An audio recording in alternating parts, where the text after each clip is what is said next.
Une nouvelle édition du journal vous retrouve sur ACTV. Mesdames et messieurs, bonsoir. Au sommaire de ce journal, a démarré ses activités en février 2014.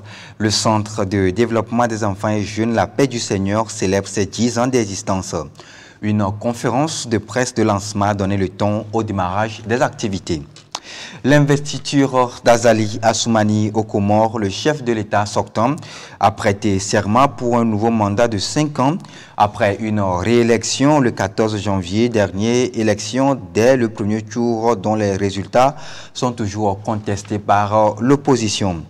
Toujours dans l'actualité sur le plan national, acteurs et participants du Centre de développement des enfants et jeunes, CDEJ Pentecôte Vaquacito se sont mobilisés pour mettre au propre les encablures de la maison des jeunes d'Amanda Romé. Voilà tout pour l'essentiel en titre. Et comme d'habitude, c'est avec les chaleureuses salutations et bénédictions de l'homme de Dieu, l'apôtre Yao Mawenadra, que nous vous accueillons dans cette édition complète du journal du soir sur Ex-Champion Télévision. L'actualité, tout d'abord, sur le plan national, le président de la République a élevé le colonel Dimini Alahare au grade de général de brigade. Par la même occasion, il a été nommé chef d'état-major des forces armées togolaises. Le nouveau chef d'état-major était jusque-là directeur général de la société aéroportuaire de Lomé-Tokoin. L'élévation et la nomination de Dimini Alahare sont contenues dans un décret présidentiel lu sur la télévision nationale.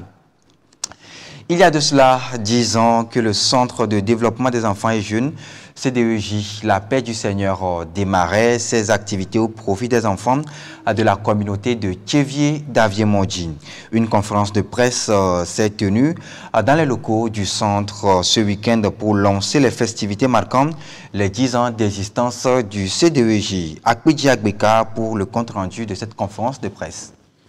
Face à ces professionnels des médias, l'instance dirigeante du Centre de développement des enfants et jeunes CDEJ, la Paix du Seigneur de l'Église évangélique presbytérienne du Togo, paroisse de Tchévier d'Aviemondji, présente d'une manière succincte ses grandes réalisations pendant ces 10 ans d'existence, tant pour ses participants que pour la communauté. Dans les 10 ans de parcours du CDEJ, nous avons fait des activités à l'endroit des enfants, de nos bénéficiaires. Nous les encadrons dans les domaines spirituels, dans les domaines physiques, socio-émotionnels et cognitifs. Aujourd'hui, nous pouvons dire que nos enfants, vraiment, dans les 10 ans, ils ont beaucoup évolué par rapport au début. Cette conférence de presse de lancement des festivités des 10 ans du CDEJ, la Paix du Seigneur, a également servi de cadre à la porte-parole des participants du CDEJ de revenir sur ce que le centre a fait pour eux. Depuis que je suis enregistrée dans ce centre, ou bien je vais dire au nom de tous les participants, nous sommes enregistrés dans ce centre. Nous menons beaucoup d'activités et principalement aujourd'hui, moi je suis basée dans le domaine de l'informatique et grâce au CDEJ, la Paix du Seigneur. Aujourd'hui, j'ai une formation en informatique et je suis actuellement animatrice au web et j'anime, j'ai mes pages Facebook, YouTube, tout ça là et c'est grâce au centre. Et nous avons beaucoup de formations dans divers domaines. Nous faisons beaucoup d'activités et vraiment je tiens à remercier le centre et à faire appel aux partenaires ou bien à ceux qui veulent nous aider à pouvoir investir en faveur de nous, les jeunes. Suite à cette conférence de presse, plusieurs autres activités sont inscrites à l'agenda de la célébration du 10e anniversaire du CDEJ, la Paix du Seigneur. Dans la suite, nous aurons l'exposition des œuvres des participants. Nous aurons également les soirées traditionnelles. Nous avons un document du CDEJ qui aura les dédicaces du document. Nous allons également organiser un dîner de gala au niveau de l'hôtel Saint-Georges. Et le 30 juin, qui sera l'apothéose, nous avons un culte de remerciement d'action de grâce pour les 10 ans de marche. Le CDEJ, la Paix du Seigneur, a ouvert ses portes le 1er février 2014 avec 200 participants. Après 10 ans d'exercice, le centre compte aujourd'hui 357 participants qui sont encadrés par les animateurs aidés par 20 volontaires. D'un CDEJ à un autre, cette fois-ci, le Centre de développement des enfants et jeunes Pentecôte Vacposito a réédité avec son opération de salubrité publique dénommée « Ma communauté propre ». Acteurs et participants du centre se sont mobilisés le samedi 25 mai pour mettre au propre les encablures de la maison des jeunes d'Amanda Roumé. Les temps forts de cette journée de salubrité avec Rebecca Zourongwe. Munis de balais ou coupe-coupe et brouette, ces animateurs et participants venus du Centre de développement des enfants et jeunes CDEJ Pentecôte Vacposito mettent au propre la devanture de toute la clôture de la maison des jeunes d'Amada-Romé. L'opération dénommée « Ma communauté propre » est la matérialisation de ce que les animateurs et volontaires enseignent aux participants dans le domaine physique. Dans notre champ d'action, nous intervenons dans 4 domaines. Le domaine physique, le domaine spirituel, le domaine cognitif et le domaine socio-émotionnel. Cette activité, nous la dénommons Ma communauté propre. C'est surtout dans le cadre du domaine physique.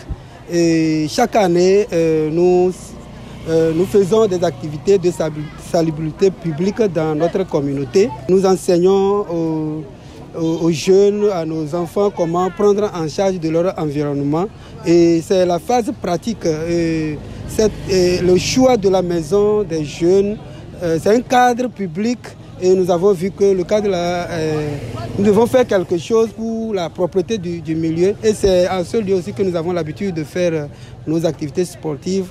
C'est avec un grand engouement que ces participants du CDEJ se sont adonnés à cette activité de salubrité publique. Pour ces derniers, c'est une fierté de rendre propre leur communauté. En fait, je suis très content parce que lorsque nous étions venus, la cour était très sale. Mais ensemble avec les jeunes, on a travaillé, on a balayé avec les pelles, la brouette et tout. On a fait la propreté de notre environnement. Et en tant qu'un bon citoyen, on doit s'engager aussi à la propreté de notre pays. C'est une grande satisfaction pour moi de participer au développement de ma communauté. Et je passe par cette opportunité d'exhorter les jeunes à aussi prendre soin de leur communauté, leur alentour, parce que ça intervient dans le développement de notre pays. Vraiment, ça rentre dans le cadre de ce qu'on nous enseigne au centre.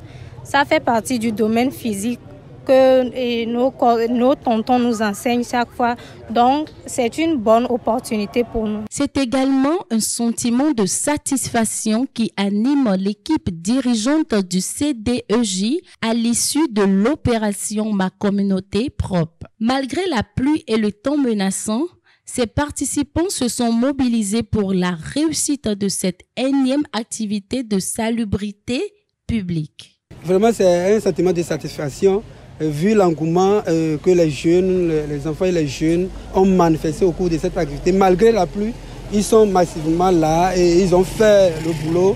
Et nous sommes très fiers. Le lieu là qui était un peu sale, ils ont tout mis au propre. Vous-même, vous voyez l'endroit, c'est l'œuvre de ces jeunes-là. Et nous ne faisons que remercier le Seigneur et l'Église de Pentecôte du Togo et Compassion Internationale Togo qui ne cesse de nous appuyer. Et que le Seigneur soit loué pour la vie de tous ces partenaires-là qui sont avec nous. Périodiquement, le CDEJ Pentecôte Vacposito organise cette opération Ma communauté propre. Elle a déjà sillonné la maison du chef canton, la mairie et le CMS de la localité dans laquelle il est implanté. Dans un tout autre registre de l'actualité, l'institution de microfinance PADES célèbre ses 15 années d'existence. Une rencontre s'est tenue ce week-end à Lomé pour marquer les festivités de ces 15 ans d'exercice. La rencontre a servi également de cadre pour l'Assemblée générale ordinaire de la microfinance. Ensemble, des communautés fortes. Et c'est cette communauté forte que l'institution de microfinance PADES s'attelle à construire il y a de cela 15 bonnes années. À cette rencontre des responsables du département, il est question de faire l'arrêté des comptes de 2023, couplé de la célébration du 15e anniversaire de la microfinance. D'abord, cette année est une année spéciale. Et vous savez que dans l'activité de toute entité, toute entreprise, toute organisation, il faut une période pour marquer un arrêt, une pause pour faire le bilan, comme on l'appelle souvent, de l'année écoulée. Donc en ce jour, nous sommes en train de faire l'arrêté des comptes de 2023 et c'est couplé aussi avec la célébration des 15 ans d'existence de notre microfinance. Donc pour parler de l'année 2023, vous savez, nous avons évolué dans une économie qui devient de plus en plus difficile, pas seulement à notre niveau, mais au niveau national. Mais par la grâce de Dieu, Microfinance PADES est sorti avec un résultat excédentaire. Après 15 années d'existence et capitalisant sur ses acquis, la microfinance se projette sur les actions à venir. Après 15 ans d'existence, nous avons fait un bilan de tout ce que nous avons eu à réaliser avec la population et nous nous sommes dit que nous pouvons faire encore mieux en travaillant plus avec les communautés, mais de façon bien groupée, de façon structurée. C'est la raison pour laquelle nous avons lancé ce nouveau thème qui est quoi? Créons des communautés fortes dans la solidarité, dans l'entraide mutuelle et surtout dans la transparence. Nous voulons cette fois-ci mettre en place des systèmes de gestion participative et surtout inclusive pour le développement de la population à la base. C'est avec joie que la microfinance PADES célèbre ses 15 ans de parcours avec ses collaborateurs et coopérateurs. Dans la suite de ce journal et hors de nos frontières, c'est donc la 3e fois consécutive qu'il est amené à diriger son pays, les Comores. Azali Assoumani a prêté serment et ce alors que l'opposition conteste toujours les résultats du scrutin. Il avait promis une cérémonie grandiose.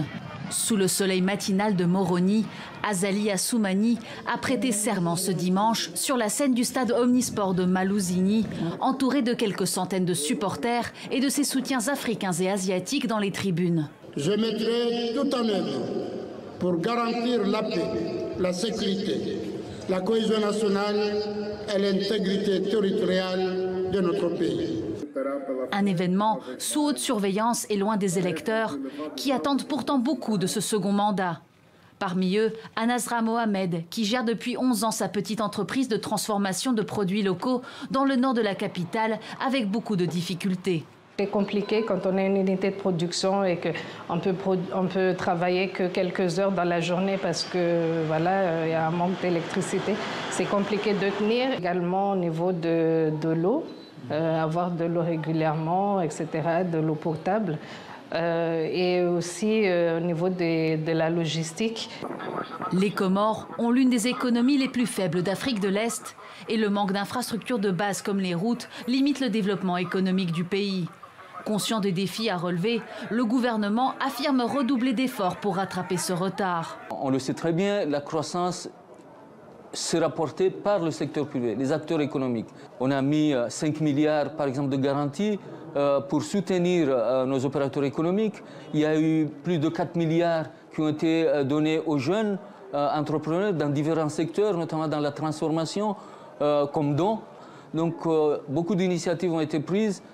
Le pays fait également face à des inégalités sociales importantes sur son territoire. Mais de nombreux Comoriens espèrent que ce nouveau mandat permettra au président Assoumani d'engager les réformes nécessaires. Première chose à faire, le Comorien ne doit pas mourir de faim. Résoudre le problème de l'eau potable, c'est important, mais aussi la santé. On est obligé des fois d'aller se soigner à l'étranger. Si le président résout ça, on aura fait un grand pas. Lors de son investiture, Azali Assoumani a rappelé la nécessité d'avoir un dialogue constructif avec l'opposition pour développer le pays. Celle-ci a pourtant choisi de ne pas se rendre à la cérémonie et dénonce des fraudes électorales qui auraient permis au président d'être réélu en janvier dernier, dès le premier tour avec 57% des voix. Dans la suite de ce journal, en Tunisie, les ministres de l'Intérieur et des Affaires sociales ont été remplacés au cours d'un remaniement surprise. Cette mesure intervient juste après une vague d'arrestations. Elle fait craindre un nouveau recul de liberté dans le pays. C'est une cérémonie qui a pris tout le monde de court au palais de la République à Carthage. Tard dans la soirée ce samedi, dans ce qui semble devenir une habitude en Tunisie, le président Kais Saied a procédé à un remaniement surprise. Kamel Feki et Malek Zahi, deux ministres pourtant réputés proches du chef de l'État, ont été démis de leurs fonctions. Khaled Nouri, gouverneur de l'Ariana dans le Grand Tunis, dirigera désormais le ministère de l'Intérieur, le fonctionnaire Kamel Madouri, celui des affaires sociales. Un changement qui intervient dans le sillage d'une vague d'arrestations qui a touché ces dernières semaines plusieurs militants des droits humains, des avocats et des journalistes, et poussé dans la rue des milliers de personnes. Selon ces manifestants, les actes de Kais Saied sont un pas de plus vers un régime autoritaire. Nous existons et nous refusons tout cela. Les autorités ne peuvent pas nous faire peur avec ces emprisonnements. Dans le viseur des manifestants, le décret 54 qui punit la diffusion de fausses informations. En vertu de ce texte, 2 chroniqueurs célèbres ont été condamnés à 1 an de prison ce mercredi pour avoir critiqué la situation socio-économique du pays. Nous sentons actuellement que nos libertés sont affectées. C'est pourquoi nous devons retourner dans la rue pour exiger et défendre nos droits, comme c'était le cas sous les anciens régimes d'Ennahda, de Ben Ali et d'autres. Face à ce durcissement du régime, les États-Unis, l'Union européenne et la France ont exprimé leurs préoccupations. Le président Saied a qualifié ces déclarations d'ingérence étrangère inacceptable. Direction l'Afrique du Sud pour refermer ce journal. C'était le dernier meeting de campagne avant les législatives qui se tiendront ce mercredi. L'ANC, le parti au pouvoir, n'est pas du tout assuré de pouvoir remporter la majorité. La plus grande formation d'opposition, l'Alliance démocratique, rassemblait ses sympathisants à près de Johannesburg, la capitale. Un accueil de rockstar pour John Steenhuisen, chef du parti de l'Alliance démocratique. Ses partisans par milliers arborent le slogan « Sauvons l'Afrique du Sud » sur leur t-shirt. Pour son dernier meeting dans un stade de Benoni-Comble, il promet la fin du règne de l'ANC. Le 29 mai, nous deviendrons numéro 1 sur les bulletins de vote. Et quand nous serons numéro 1, l'Afrique du Sud deviendra elle aussi numéro 1. Pour la première fois, l'Alliance démocratique a une voie claire pour accéder au pouvoir. Mercredi, l'ANC perdra la majorité absolue dont il a abusé pendant des décennies. Le scrutin de mercredi est annoncé comme le plus disputé des 30 dernières années. L'ANC, parti de Nelson Mandela au pouvoir depuis la fin de l'apartheid, pourrait subir un revers historique. Et pour cause, de nombreux électeurs sont partagés entre loyauté pour l'ANC qui a libéré le pays du joug de l'apartheid et une désillusion nourrie par la multiplication des affaires de corruption impliquant des figures du parti. Le tout alors que le pays fait face à un chômage endémique ou encore à des pénuries d'eau et d'électricité. Je veux une différence. Je suis fatigué des mensonges du parti au pouvoir. Je veux qu'il se passe quelque chose, qu'il n'y ait plus de délestage. L'Alliance démocratique peut faire la différence.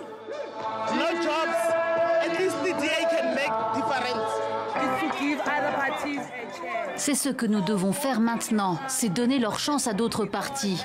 Voter va être important, c'est une opportunité pour nous d'apporter du changement.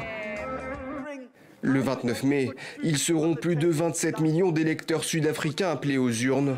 Ils choisiront leurs 400 députés qui désigneront ensuite le prochain président. Les offrandes sacrificielles ont une place de choix dans le combat spirituel. C'est avec cette pensée forte de l'homme de Dieu, l'apôtre Yorma Yonadra, que se referme de fort belle manière cette édition du Journal du Soir que vous avez pris du plaisir à suivre sur ACTV. Merci aux équipes techniques et rédactionnelles qui ont travaillé pour la réalisation de ce journal. Ne quittez pas les programmes de la chaîne de la démonstration de la puissance du Christ ACTV. Très bonne soirée chez vous.